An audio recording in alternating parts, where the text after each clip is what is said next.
हरे कृष्णा। श्रीमद् भगवद गीता के अध्ययन में आप सभी का स्वागत है। आज हम अध्याय 14 प्रकृति के 3 गुण से प्रारंभ करेंगे।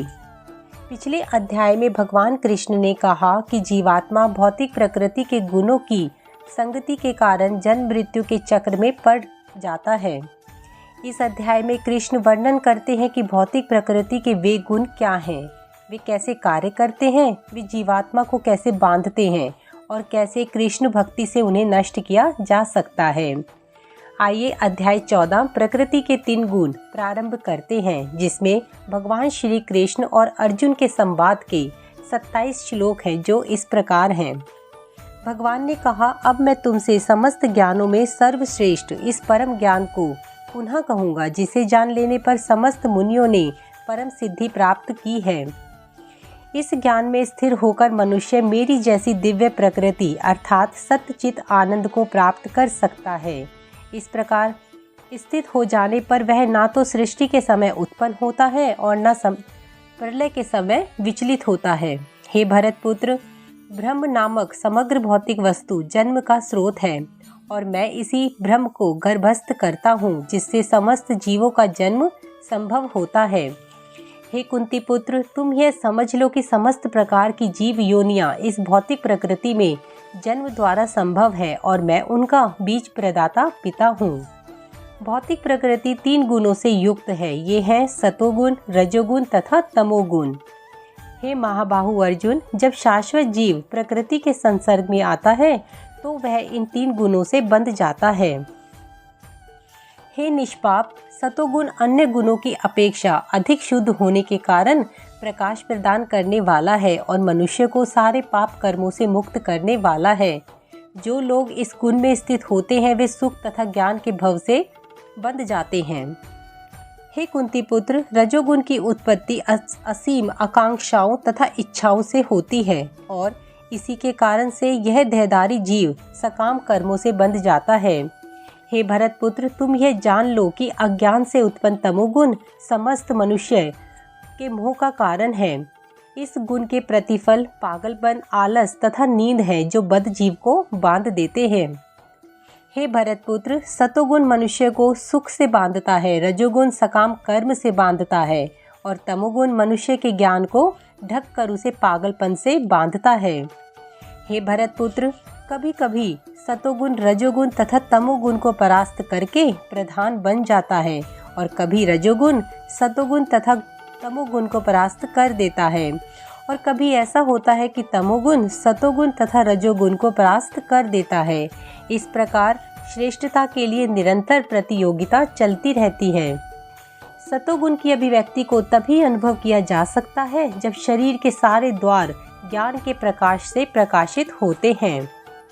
हे भरतवंशियों में प्रमुख, जब रजोगुण में वृद्धि हो जाती है तो अत्यधिक आसक्ति, सकाम कर्म, गहन उद्यम तथा अनियंत्रित इच्छा एवं आलस के लक्षण प्रकट होते हैं।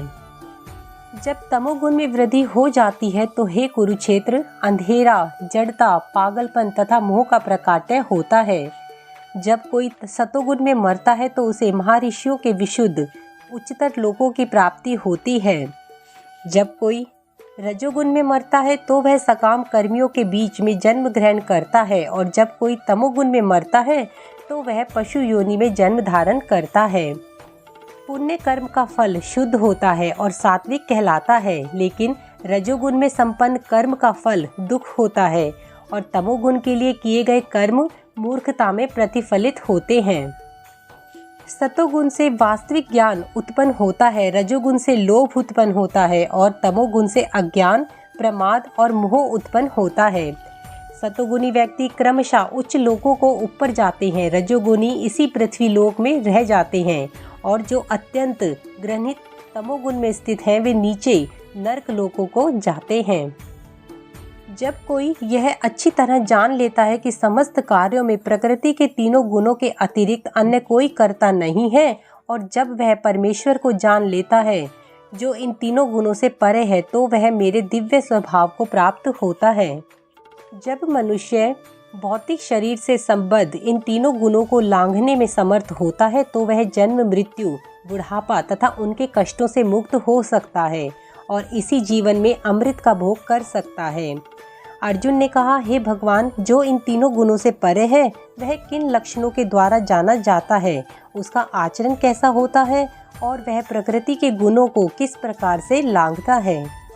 भगवान ने कहा, हे पांडुपुत्र, जो प्रकाश, आसक्ति तथा मोह के उपस्थित होने पर ना तो उससे घृणा करता है और ना लुप्त हो जाने पर उनकी इच्छा करता है, जो भौतिक गुणों की इन समस्त प्रतिक्रियाओं से निश्चल तथा अविचल रहता है और यह जानकर कि केवल गुण ही क्रियाशील हैं, उदासीन तथा दिव्य बना रहता है, जो अपने आप में स्थित है और सुख तथा दुख को एक समान मानता है, जो मिट्टी के ढेले, पत्थर एवं स्वर्ण के टुकड़े को समान दृष्टि से देखता है, जो अनुकूल तथा प्रतिकूल के प्रति समान बना रहता है, जो धीर है और प्रशंसा तथा बुराई, मान तथा अपमान में समान भाव से रहता है, जो शत्रु तथा मित्र के साथ समान व्यवहार करता है और जिसने सारे भौतिक कार्यों का परित्याग कर दिया है, ऐसे व्यक्ति को प्रकृति के गुणों से परे समझना चाहिए। जो समस्त परिस्थितियों में अविचल भाव से पूर्ण भक्ति में प्रवृत्त होता है, वह तुरंत ही प्रकृति के गुणों को लांघ जाता है और इस प्रकार ब्रह्म के स्तर तक पहुंच जाता है। और मैं ही उस निराकार ब्रह्म का आश्रय हूँ, जो अमर, अविनाशी तथा शाश्वत है और चरम सुख का स्वाभाविक पद है। इस प्रकार श्रीमद् भगवद गीता के 14वें अध्याय प्रकृति के 3 गुण समाप्त हुआ। हरे कृष्णा।